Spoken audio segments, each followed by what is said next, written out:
there's so much potential with the streamlining of the government and this idea that the US is kind of like a broken company with a bad balance sheet and a bad income statement. If Elon fixes it, that effects of America being a loser and declining in value to go to like back to growth and efficiency is going to be like a massive pivot that is financial momentum that hits every country in a good way if the US turns around.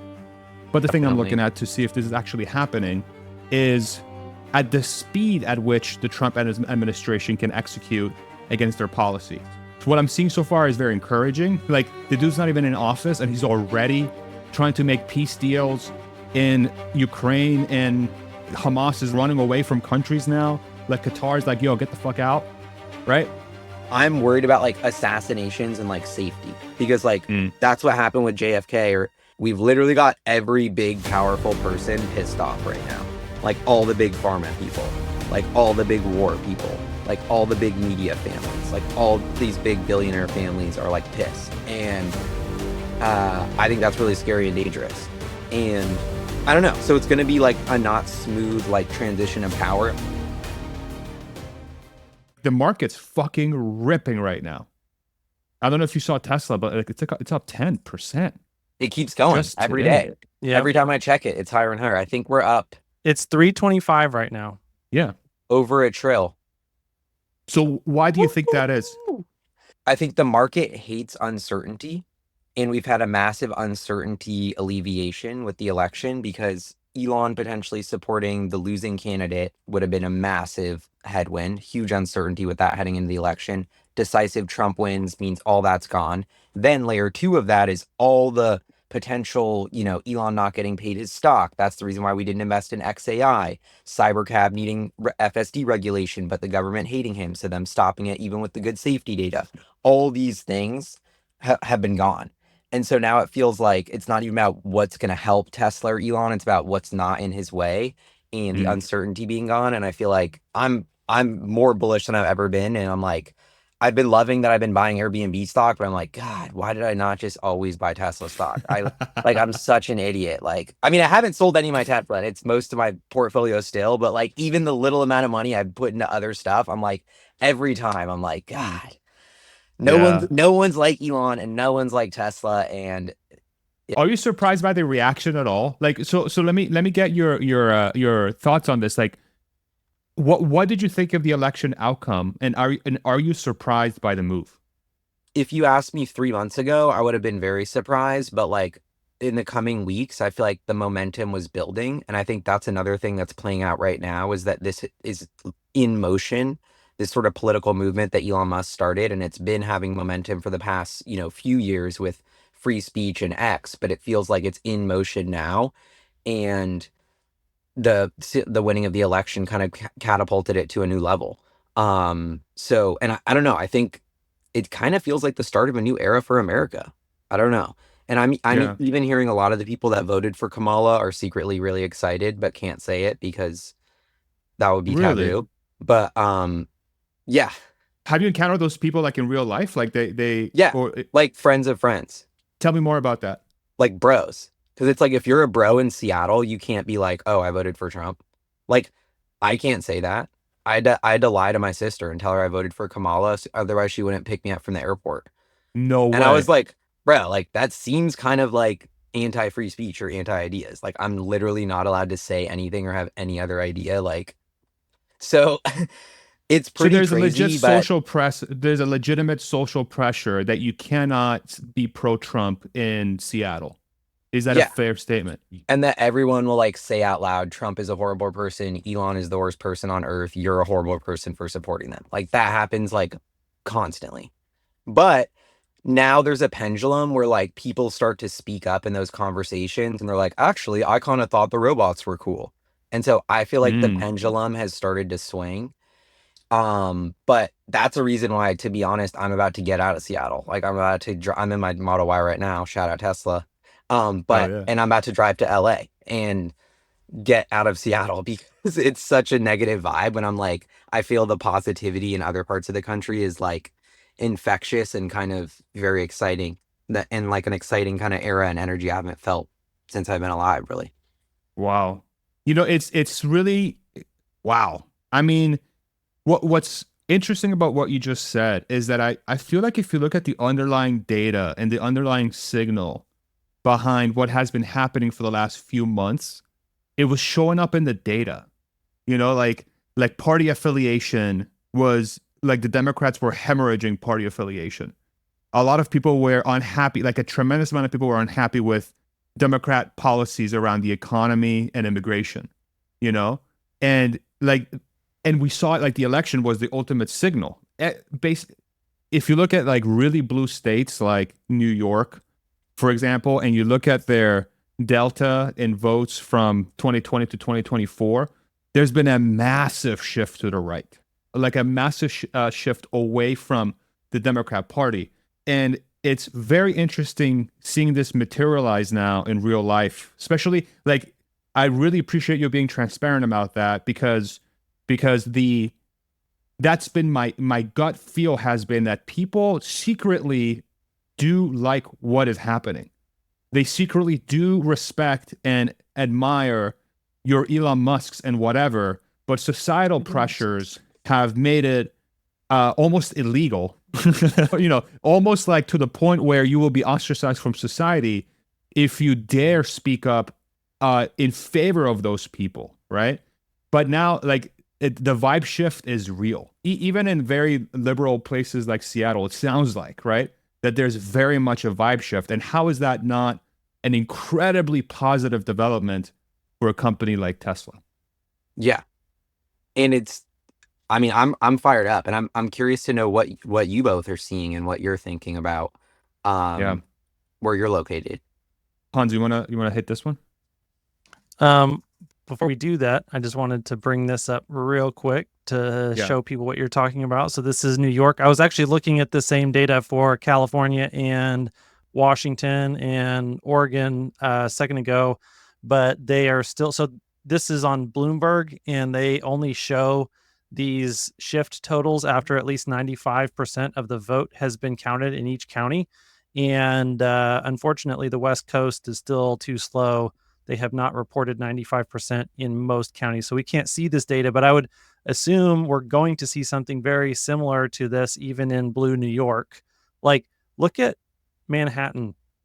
Can you scroll up a little bit, Hans, so people can see the legend at the top? There's a little legend with the cones. Yeah, so you want to kind of walk through them, what the cones mean, and the color? Yeah, okay, so we'll start here. This is the vote share in the state of New York.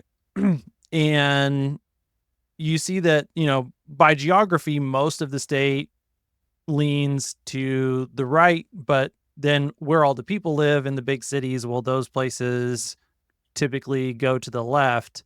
Here you can see the size of the lead in different areas, but like all the people in New York, you know, they live right down here. So of course the state overall ends up being pretty significantly left in terms of population. But this shifts tab here, this is interesting because this is the percentage change from 2020. And so we can see in places like, so I think probably Manhattan was pretty much maybe no change because I don't know if I see a cone that is actually for Manhattan, and I'm having a hard time. There we go. Richmond County. That's not Manhattan, right, Gali? No. Yeah, so that's outside. So this would be more of a suburban area probably, and we're talking about a 16-point shift in favor of Donald Trump compared to, so this, I guess that means this was before just under 50% Donald Trump in 2020, and now it's almost 65% Donald Trump. And you see this kind of all over the state in, you know, anywhere that's not urban, but like the fact that you didn't see any change towards Kamala in the urban, like you don't see blue anywhere except this one little county up here.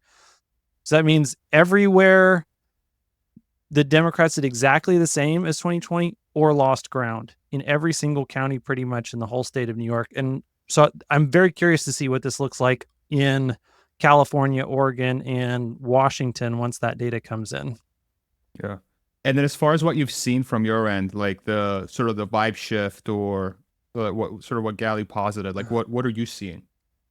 Well, for me, I cut legacy media out of my life like 10 or 15 years ago. Like I've never been a watcher of Fox or CNBC or MSNBC or CNN or any of these things.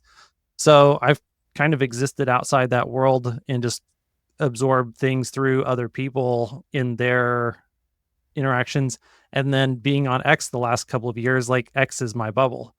And seeing on X, like it sure seemed like a lot of people, and not just a lot of people, but a lot of powerful and influential people. Like I spend a lot of time following some of the big VCs in Silicon Valley, and there's only, two major figures left, those two being Vinod Khosla and Reid Hoffman, who didn't have a significant, either at least opening their mind to the possibility of a Trump presidency or outright support. Like, so much of the Valley has just shifted to the right in a major way. And that I felt like was huge signal. Yeah. I think what Gali said earlier about the positivity that he's sort of seeing out there that maybe Seattle doesn't have at the moment from this victory. I'm seeing that in spades. I feel it. When I talk to friends and family and the people around here, Texas is like, I live in the Austin area. Austin, they call it the blueberry and the tomato soup, right? Because it's like, it's super liberal city in a very red state. And I live in the tomato soup, so everyone around here is. And I technically live too, because I'm like more on the outside of the suburbs of Austin, and it's a little bit more tomatoey. But if I bring up that even in a liberal city like Austin, what I've seen, like in the data, and let me pull it up here. So Texas, share my screen, and sort of like this goes again. We're seeing this in the data. Let me know if you can see my screen, y'all. Yeah, perfect. Shift from 2020, right? Look, same exact thing. Even in Austin, liberal Austin, right? Travis County, which is where Austin is, 5-point shift towards Trump, right? So even in a very liberal city, people are voting for those kinds of policies, right? And it's in the data. It's in the data, and it's in the air. Look at the border counties. Those Texas border counties are the biggest shifts towards Trump in the whole country. 25 points, Webb County. 21 points. 28 points. So Zapata County, 17-point shift, 20-point shift, 20-point shift, 19-point shift, 25-point shift, 21. These are counties that mostly voted for Joe Biden Kamala. in 2020. Yeah, Biden. And now they voted for Trump. Overwhelmingly. Yeah, because of immigration. Because of the immigration crisis we had, which was something that the media landscape did an awful job covering during the last 4 years. So yeah, I mean, I think all of this is to say that the positivity that you feel, Gali, I see in the data, and I feel it in the air. And I think the next 4 years are going to be a very positive thing for not just for Tesla, but for the entire economy. So like where my head goes is like, okay, what are the developments going to be like for self-driving vehicles and the regulations? What are the regulations and developments going to be like for humanoid robots, right? For the onshoring of electric vehicles, the onshoring of the manufacturing of the supply chain for electric vehicles, the rules and tariffs against Chinese companies, right? And being sort of this America First kind of platform that Trump has been talking about since he's been running for president, that's trying to really make it to incentivize companies to come to America. And what does that do for job creation and individual wealth? If Elon gets his way with the government and he's able to Twitter it, and he's able to get rid of 80% of federal employees, let's say, and the government becomes 10 times more responsive and more effective and more efficient, and now that Congress and the Supreme Court are more right-leaning versus the last few years, which gives Trump, he has a mandate, right, to get his platform done, which is very pro-business. What does that mean for the stock market in general, right? I feel like there's so many tailwinds that have stacked up on each other. In addition to like Tesla specifically, they're about to release their more affordable vehicle. They're about to come out with unsupervised self-driving. They're about to start building the bot for in-house use cases. And the fact that the bot is a B2B platform is not going to need nearly as much regulation for it to be effective. And the fact that you can use teleoperation, you don't even need a fully developed AI brain for it to be effective. What does that mean for getting stuff built and done in the United States, right? There's so many tailwinds that have stacked up, and it all kind of suddenly happened with the election.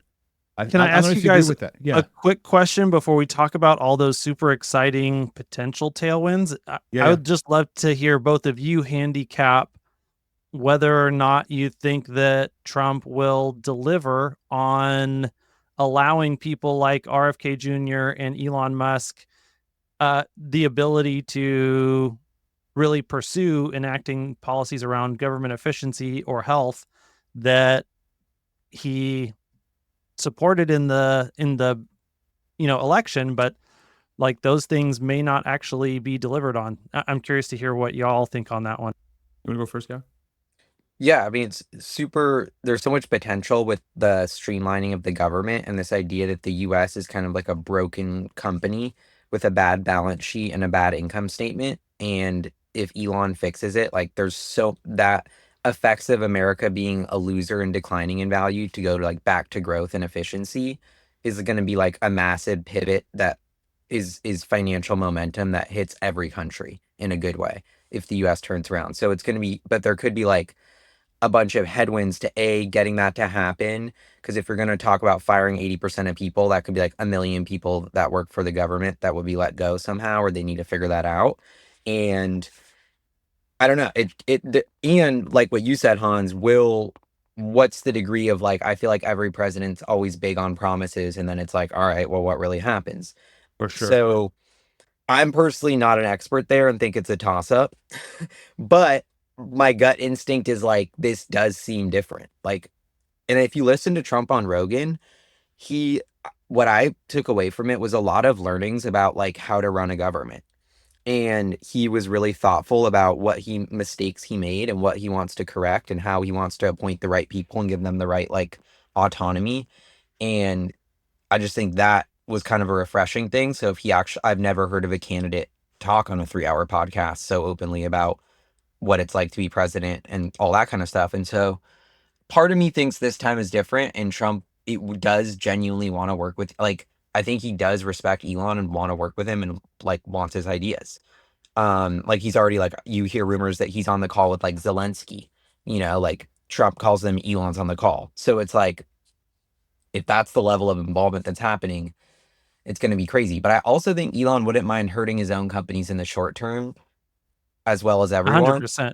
So I don't think it's going to be as rosy as everyone's making it out to be in a straight line up, but I don't know. I also just think the tailwinds are so real. Like there's just so much momentum. And yeah, I think that's really good commentary. The way I view it is there's two different sets of signals I'm looking for, and one of them has already passed. I think for all his flaws, Elon joining the Trump train and being given as much influence as he has, and this is a discussion that needs to continue happening, because at some point, if this train keeps going, you're going to have a tremendous amount of power coalescing around one individual in Elon. And I think ensuring that the public is vigilant of behavior that is perhaps bad for society. It's going to be very important for people to be very duplicitous. Yeah, duplicitous. Yeah, thank you very much. You're so smart with the words. It's going to be very important to be honest about what is happening, right? And being transparent and calling out things that are not going in the direction that it should be, because there is a mandate, and Trump has literally the best case scenario to execute against that mandate. He has a crew of all-stars. He has Congress on his side. He has the Supreme Court on his side. He has the country on his side, right? So there's no excuses. There is no excuses. You have to get this done. And if you don't get it done, the public needs to be like, you're failing. And they need to hold Trump accountable. They need to hold Elon accountable. They need to hold RFK accountable. But if you look at, like, let's say Elon as Signal, what does Elon do extremely well? Execute. He knows how to execute. That's why Tesla is now above $1 trillion. The market's helping, obviously, these days, but they are far and away the best value for money product on the road right now, like by a lot, right? SpaceX, don't even have to bring it up. Neuralink, don't even have to bring it up. Okay, so if he can, if he has partnered with Trump, by default, if Elon is allowed to do what he needs to do within the bounds of the law, right? We need to make sure that all the things he's doing are actually legal, right? Then, in theory, we'll get some of the best, if not the best, results the United States has ever seen from a government execution perspective, right? So that's one thing I'm looking at. But the second thing I'm looking at to see if this is actually happening is at the speed at which the Trump administration can execute against their policy. So what I'm seeing so far is very encouraging. Like, there's already, like, the dude's not even in office and he's already trying to make peace deals in Ukraine, and Hamas is like running away from countries now. Like, Qatar's like, yo, get the fuck out. Right? Like, there's shit already happening. It hasn't even been 3 days. Yeah. You know? And look at financial markets. Like, that's what I was trying to tell my mom. It's like, okay, like, everyone's like debating about how this is going to ruin everything. It's like, your retirement's booming today. Like, my mom, who like worked her butt off for her savings, and now you got like, you're up huge today in the past 3 days, because obviously she owns Tesla stock. So like, and it's just like, that makes me so happy. So I'm like, I don't know, like, the financial, like, the truth is kind of like playing out, and it's like, this is great for the economy. Like, we're literally already seeing the benefits today. And that's like, why. And it's so funny that, like, you look back on it and you're like, just the idea that we were stopping people like Elon Musk from creating so much value for our country and citizens just with like regulation and BS, and all we had to do was like get out of his way, and like like the value of SpaceX just doubled overnight. But it's not publicly traded, so no one knows that. The value of Neuralink just 10x'd overnight because nobody's like gonna get in the way of all their trials with some like woke BS. Like, it's just like, yeah, like, there's been the amount of value. In retrospect, it seems like we were in a dark age. And you think about all these like opportunities where America was like, we're building the highways, or like, we're doing this. Like, Trump was talking about the new birthday party for America at 250. Like, that's sick. Like, just kind of these big ambitious projects. And like Farzad was saying, like, all these like opportunities have lined up. So there's a chance to make a big change, especially with the public sentiment on the side too. So, like, what do we want to get into? Like, more clean energy infrastructure, like more, I don't know. I think it's first about clearing costs, then about reinvesting. Like, we spend $1 trillion on education, like, but we're also closing my public elementary school, like, down the block in Seattle, which has so much money. The Seattle Public School District, I'm beefing with them. But that's just one example of how mega bureaucracy and mega resources from the people are flowing into these things like education, which suck.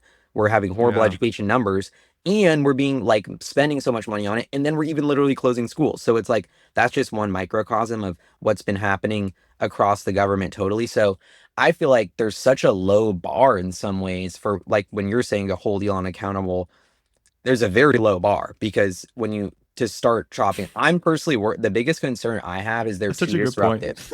Is they're too disruptive too quickly. Like I'm worried about like assassinations and like safety, because like that's what happened with JFK, or I don't know. And it's just like, yeah, like Elon being like, all the warmongering, like people are going to be screwed. It's like, okay, like, we've literally got every big powerful person pissed off right now. Like, all the big pharma people, like all the big war people, like all the big media families, like all these big billionaire families are like pissed. And I think that's really scary and dangerous. And I don't know. So it's going to be like a not smooth like transition of power. It almost has felt a little too smooth.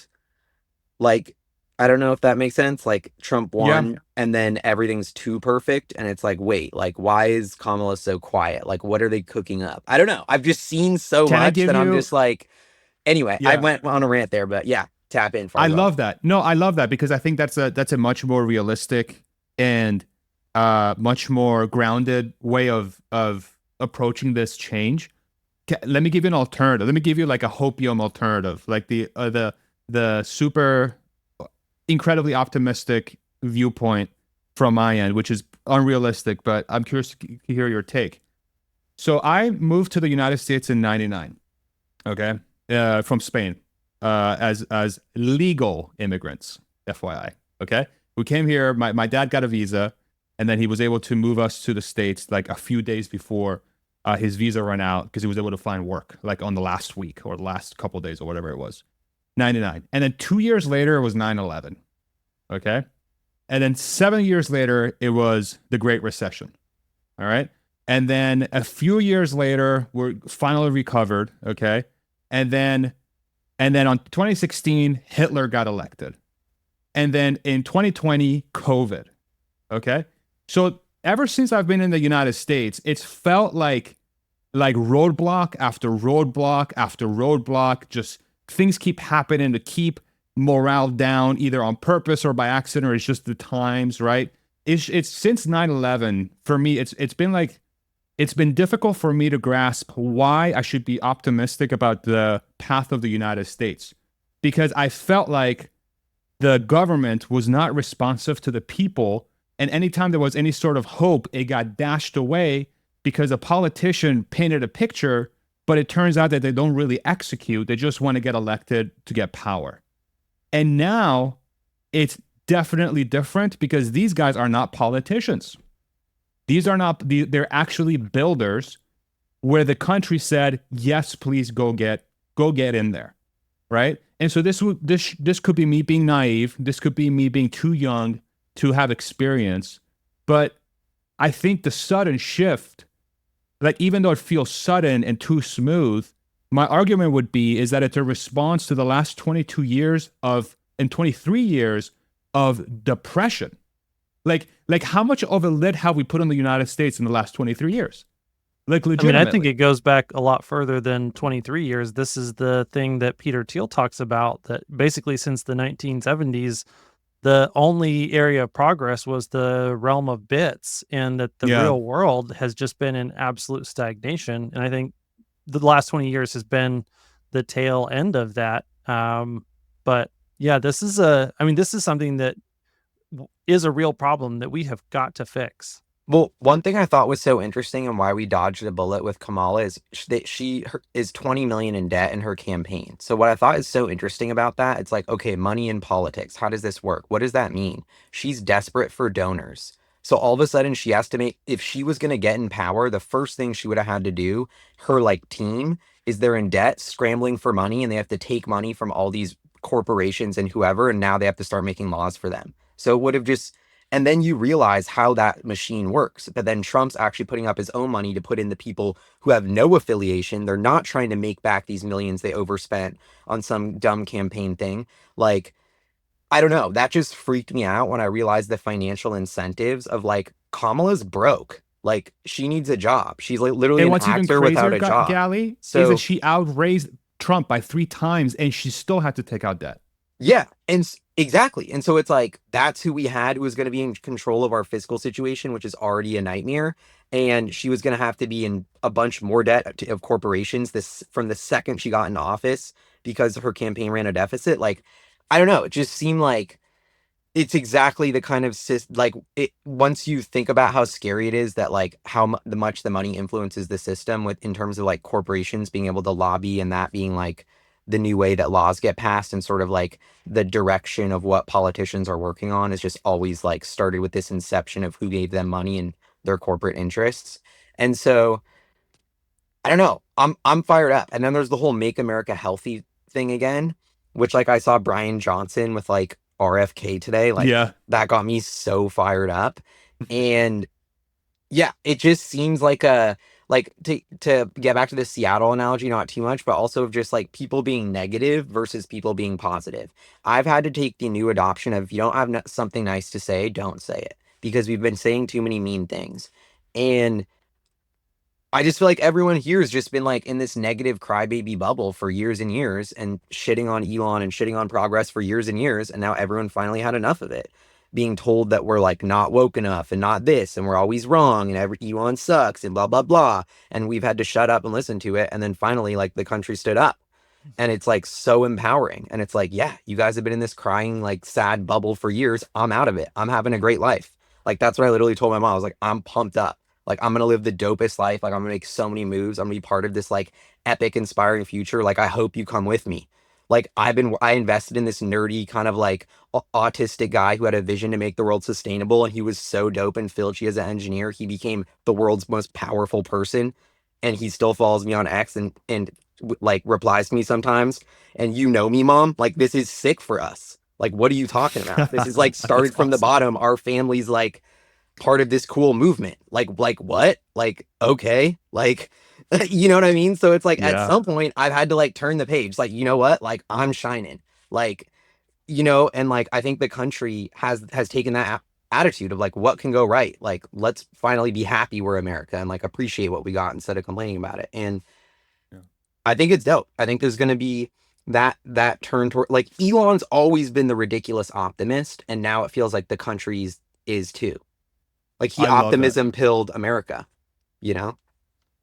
I love the amount of it's like the pioneering spirit that I feel like is reinvigorating things. I think that one of the things that Elon brings as an immigrant from South Africa and you know, so many of the founder types, especially the immigrant founder types, like they came to America because they believed in this pioneering vision of being allowed to live in a country where self-determination is a thing and they can just like go out and build things and make the world a better place and have the freedom to do that. And so they're like all of these class of people who are like helping Americans who've lived here for, you know, like have families that have a history of being here for generations and have forgotten how special that is, or who have never traveled internationally and don't have any sense for what the rest of the world looks like, feels like, behaves like, and don't understand just how special that secret sauce is. Like having those people in this position of influence and having this giant megaphone that they have to like white pill America on how freaking awesome the future can be. Yeah. So cool. It really is amazing. And I think I really do think America, like, again, as an immigrant, as somebody who came here 99 and I realized the American dream and I was able to live the American dream. I feel like a lot of Americans do not understand how amazing this country is. And they view a Trump movement or an optimistic movement or a movement towards better economy and celebrating people that are successful as bad because the Americans will sometimes look around and see like downtrodden people and see social injustices and see racism and see all this stuff in America, and they'll be like, how is this possible? We're the best country on earth. This can't happen here, right? And they get caught up in the wrongs that are happening in America. But what they lose sight of is that even if those wrongs happen and there's still like we should get rid of those wrongs, but America is still fucking awesome. And it's awesome because people have the chance to make something of themselves through wealth and through opportunity and taking and being able to take a thing that they see in front of them and go after it. And that gets lost. And I think somehow those people have ended up on the left side of the political spectrum because they've weaponized that empathy and they've pointed it towards progress. And they're like, no progress. We must take care of the people that are suffering injustices in the United States. And like what they miss is like, bro, the way to fix those issues is through prosperity. You have to allow people to fulfill their destiny. Orwellian is it that the Progressive Party is literally anti-progress? It's insane. Sorry. Look, I got really carried away there. No, that was awesome. There was a truck just parked next to me. I was like, whoa. You're good. You're good. You're good. But dude, that got me so pumped up. And I'm like, yeah. And it's like it feels like there's never been a better time to rebuild. Like, you think about the technology that's available to us, it's like we should be prospering. Like, we've got all these like crazy technologies that have been like, the solar panels are so cheap, like the batteries are so cheap and work so well. Like, we've got the AI, like that's the secret about AI. Everybody's got a pretty good AI, like ChatGPT, Grok. It's like, and they're almost free. Like, and that didn't even exist a couple years ago. And now everyone has access to that who's on the internet. Like, there's all these like amazing tailwinds that technology's brought that we've almost like not really like benefited from that progress, especially in like healthcare. But I don't know, there's just so many ways, like, and it feels like I keep thinking about how like the systems within America really need to change because as you say, we've weaponized like empathy against progress. And I feel like that happens so slowly, but becomes such a dangerous thing that like people have kind of like lost sight of like another big thing. I think, I don't know, I keep talking about Seattle, but because that's where I spent a lot of time, but like, it's really for my opinions of like in downtown Seattle, like Capitol Hill, where I grew up, there's now more like I would call zombies than normal people, especially at night. And so it's very unsafe and you don't feel like good there. And it's, who it's especially unsafe for is women, because like I'm kind of safe there. Like, I grew out my beard, like I look sketchy, I'll wear something that's kind of dirty, like nobody's gonna mess with me. But Let's like go. if I'm walking with my girlfriend, all of a sudden we're getting yelled at and like she feels super uncomfortable and like she hates Seattle. And like she lived there for like a year and just like hates it and never wants to live there, and that's my hometown and it sucks because it's just like like literally everywhere you go, you feel unsafe, and there's more like zombies who don't obey the law than like normal abiding members of society. And it's like, at what point do we like be like, yo, like something is seriously not working, and this is a rapidly growing trend in every liberal city. And so, like, I don't know, that has been a big like turning point for me, like personally, of just like watching my own city decay, which I know gets overhyped. But that's one thing where I have a lot of hope, is like the reenacting of sort of the law and upholding the law within our society and being like, look, if we're going to uphold our duty as citizens to pay taxes and follow all the rules, then you uphold your part of the bargain as a government to keep us safe and like enforce those laws. And so that's where I get excited of the redirecting of resources from like a bunch of BS stuff to to what the people want, because it's like, on one hand, we're so bloated in government. On the other hand, we're understaffed when it feels like with police and firemen where we need it. So Yeah. I wonder if like, yeah, I don't know. That was kind of a side tangent, but We have a massive misallocation of resources. We have the human capital needed. God knows we have the human capital. There's 3 million federal employees. We have the U.S. budget is 4 trillion, and somehow we overspend by 2 trillion every year, and we have a $35 trillion deficit. We have a printer that goes burr, and Mr. Jerome Powell just lowered the rates yesterday or 2 days ago, whatever it was, right? So we have every single bit of assets available to us to execute against a good future. We just have people who have no fucking idea what they're doing. That's what it really comes down to. We have the will of the people, clearly. We have the resources. We don't have the right people in place. And that's really what it comes down to. And I think and executing in that environment requires a rational, logical thought, which has not existed, I feel like, in the government for as long as I've been in this country, and once I've become aware of how the government actually executes. We haven't had it. And any little bit of direction towards that is going to be massively positive, because we've had such a huge ceiling placed on the potential of the country through insane policies, corrupt government, people that want to do the right thing, but the system will not allow them to do the right thing. I'm extremely confident. Hans and I were talking about this a couple of days ago.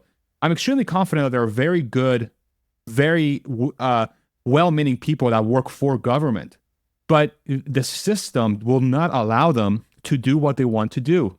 for the country because the system is built out of corruption. It's built out of siphoning taxpayer money and giving it to special interests so that they enrich themselves and the country doesn't really benefit. They're just there as barnacles on the taxpayer, right? And then, okay, so apply the X approach on that. What's going to happen? What's going to happen? I mean, that's what I keep let me coming go back real to. quick. It's like Elon's the most successful guy ever at turning stuff around. Now he's turning around the US. Like, sorry, I'm hyped. I'm celebrating. That's what I decided. It's like, dude, like, how is this not an obvious conclusion here? This is great news. Like, yeah. Benjamin Franklin has a famous saying, they asked him, what kind of a government have you given us? Is it a monarchy or a democracy? And he answered, a republic, sir, if you can keep it. I'm sure I'm butchering the quote, but it's something to that effect. And I feel like we lost the republic a long time ago, to Farzad's point, to special interests, that a lot of the checks and balances that were put in place by our founding fathers, smart people, decades or potentially even centuries ago, kind of figured out workarounds for and have essentially defeated those checks. And like, we need some of those checks and balances to be reinstituted so that the government can once again be restored to be a government of the people, by the people, and for the people. And that is what I am extremely hopeful that Elon can spearhead. But it is I feel like there's a huge question mark about whether, like, I think that is in the set of possible outcomes, but I definitely don't think it's the most likely outcome of the next 4 years. But the fact that it is in the set of possible outcomes and Elon is one of the players on the field, I think that increases our odds a heck of a lot. Yeah. There was 0% chance, near 0% chance of that happening with the Kamala administration.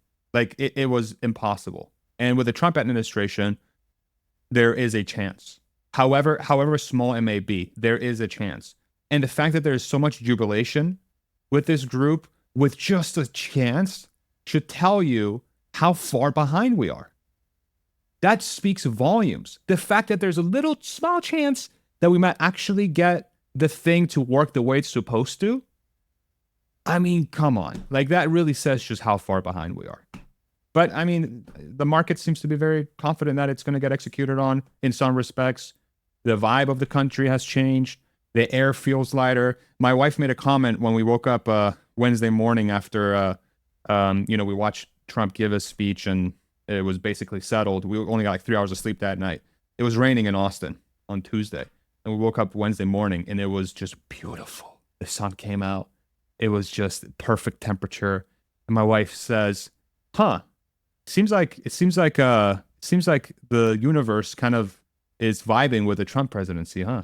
And I'm like, wow, that's, and my favorite thing about this whole thing was, whenever we made a political sort of podcast, Hans and I, or like I made political posts on X, I would see comments like constantly, you should ask your wife how she feels about a Trump presidency. And every time I would bring it up to my wife, she'd be like, these people are fucking morons. Of course I want Trump to be the president. I want to feel safe. Like, people didn't, miss it entirely. Anyway. Wow. Okay. What else do we want to hit here? Did you have anything else in mind, Gali, you want to hit before you move to LA? So are you actually moving there or are you just going there to visit? What's the vibe right now? Well, no, I've been nomading actually. Oh, sick. So yeah, I don't really Dude, come to Austin, bro. Yeah, I'm gonna come to Austin. Actually, that's my next stop after LA, either before or after Thanksgiving. So, hell yeah. We'll definitely, I will hit you up for some tacos for sure. Yeah. Yeah. If no, you come before, you could hit the IFT6 launch. It's on the 18th supposedly. Ooh, is that a rocket launch? Yeah, the next SpaceX Starship launch. Oh, the next Starship launch is going to be on the 18th. That's when the window opens, supposedly. Okay, gotcha. Yeah, honestly, I've been really wanting to make it to one of those, but I feel like it's just hard because it's like the days can change and it's like in this crazy weird part of Texas, like you got to commit. Yeah, for sure. No, I mean, honestly, I just hope that what we're talking about happens and there's a smooth transition when Trump gets into power. because I think it can be a little bit rocky. And yeah, I don't know. Yeah. Yeah, agreed. I think staying vigilant, ensuring that stuff's getting done, being transparent and open about what's happening. And I really do think having a positive, optimistic viewpoint for the future has never been more important than now, because there's legitimate positive change that can happen. And that is so Totally. powerful that it's like, it's so inspiring, right? For those that are willing to open their heart and their mind and actually take in the moment, for those that just want to be miserable and be upset about all these opportunity, how many people are going to be like distraught illogically about this presidency, and then 4 years from now they're going to miss the boat on everything, they're going to sulk, and then 4 years from now they're going to be like, oh, woe is me, the society is keeping me down. Like, you live in America, go fucking take it. It's Yeah. America. Go take it. It's yours. Not that hard. Yeah. Just go take it.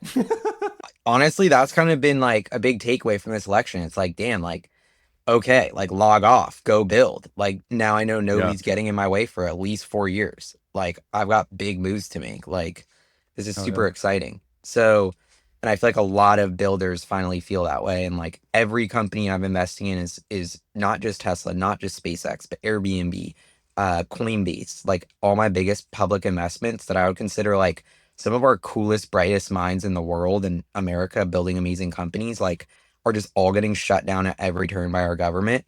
And it's like, dude, wow. Like now that all goes away. Like that is like an amazing day. Like I personally think we could have like we're gonna reopen a window of American greatness. That's sort of my optimistic view on this, in that it will extend like what America is for at least 50 to 100 years, this shift, because I think we were in a rapid decline. And I think it was evidenced by like a lot of things. Like people were moving away from the dollar. There was like global instability. Like we had a lot of instability here at home, like a lot of divisiveness here at home. Like we were stifling our own greatest entrepreneurs and assets and like forcing them to move away. Like Coinbase is trying to figure out how to get out of the US. Elon's one step away from doing that if he loses, and we were going to lock him up, our biggest value creator. So I think this is such a pivotal moment where we've shifted from like a very rapid downward spiral, brought back by these corporations who like wouldn't get out of government. And now we've shaken that spiral, and it's going to come back for us in 50 years once things get too good for too long. But I feel like we've shaken up that spiral, and that's like so big. And that's why I've been talking to people who like don't understand why Trump win or thinks it's such a bad thing. And it's like it's not that like everyone hates women and that's why they voted Trump, which is it's crazy that that's like the thing. It's like no, it's like I actually just think we were like the whole country was on such a bad path and this was our only way out, and like everyone else did too. And that I don't know. Sometimes I feel like you gotta like shake things up for positivity. Like I'm a big fan of disruption and hyper change, and I feel like this is like the most hyper change coming to politics in like my Yes. lifetime. And we're hyper changing politics, and like what's not to love about that? Like that's going to be insane. And it's like we needed to hyper change politics. Like my favorite Joe Rogan joke is like about how our founding fathers, if they came back today and would be like, you didn't write any new shit. Like you're still Yeah. doing just listening to like the one or two papers that we wrote 300 years ago, and like you invented all this stuff and you didn't even come out with anything or change them or do anything. And it's Yeah. just like, dude, we're kind of idiots. Like, I don't know. Yeah. Like we need to like there's just so much that has happened. Like you think about like securities law and how that's written before the internet, and like everything's that's just one example, but there's so many and like what Elon's talking about, how ending regulations. So this is when you really think about what's happening, hard to understate how big of a moment this is or overstate, because like we're really gonna like a hard reset of America is what they're pitching. So if they pull that off, that has global implications. Is this hard reset of America, and like we start buying Bitcoin with a strategic reserve, we start making our Yeah, own dude. energy. Like, dude, countries are not gonna mess with us.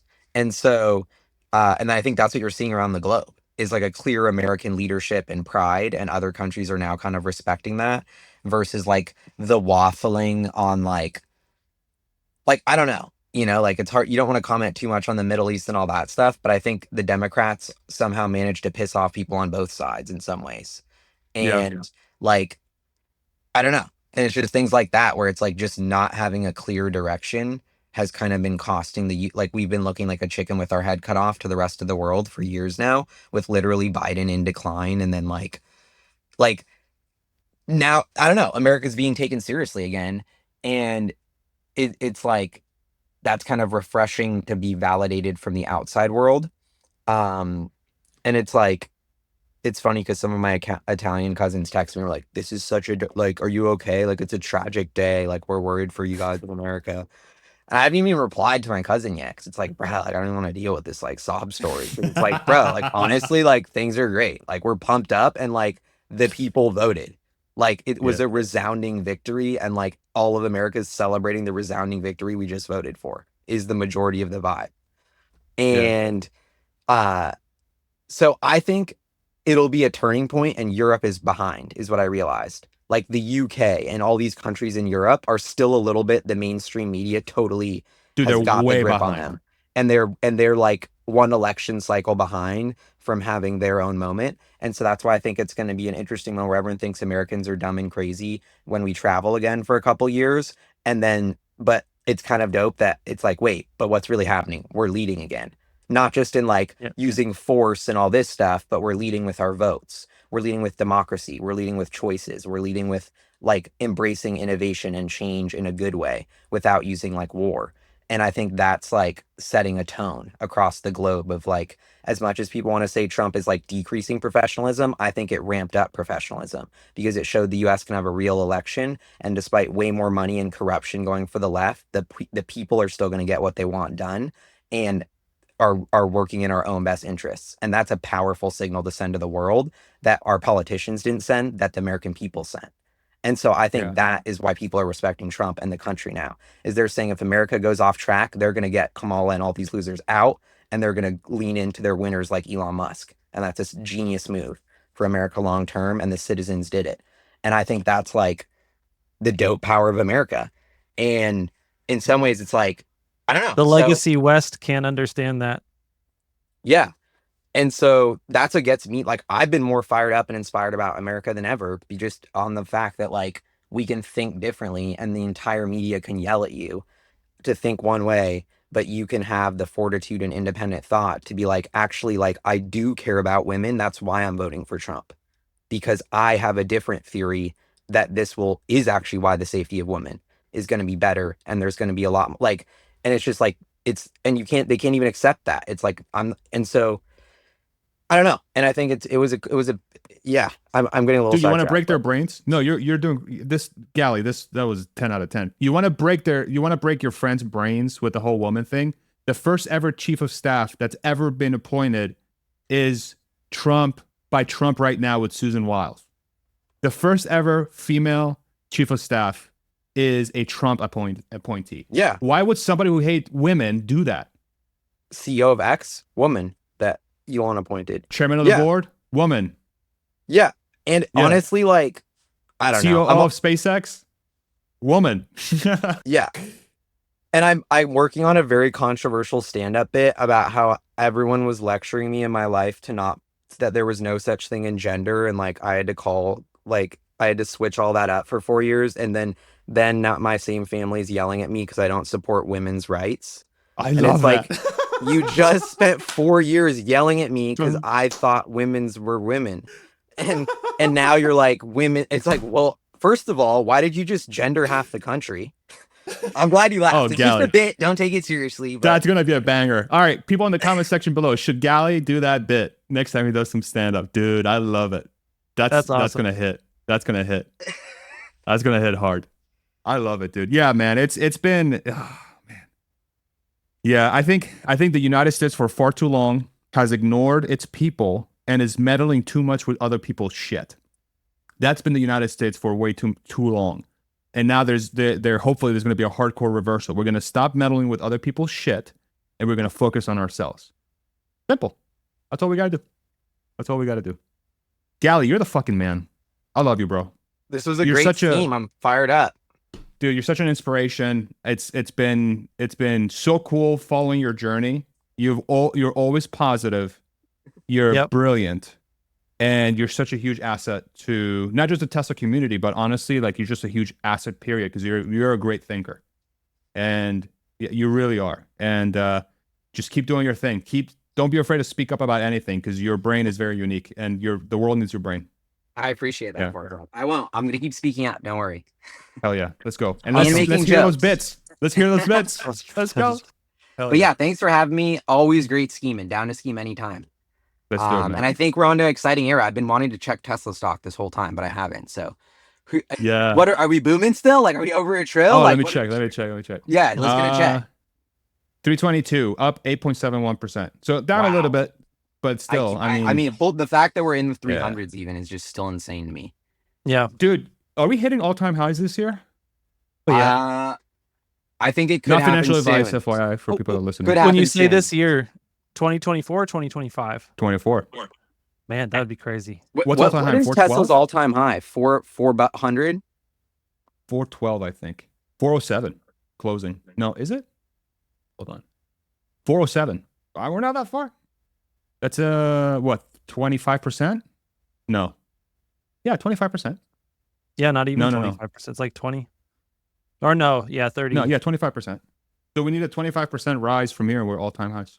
Yeah. Wait, I also have one good question. Farzad, do you see a gazillion Cybertrucks around Austin? Yeah, I see a lot.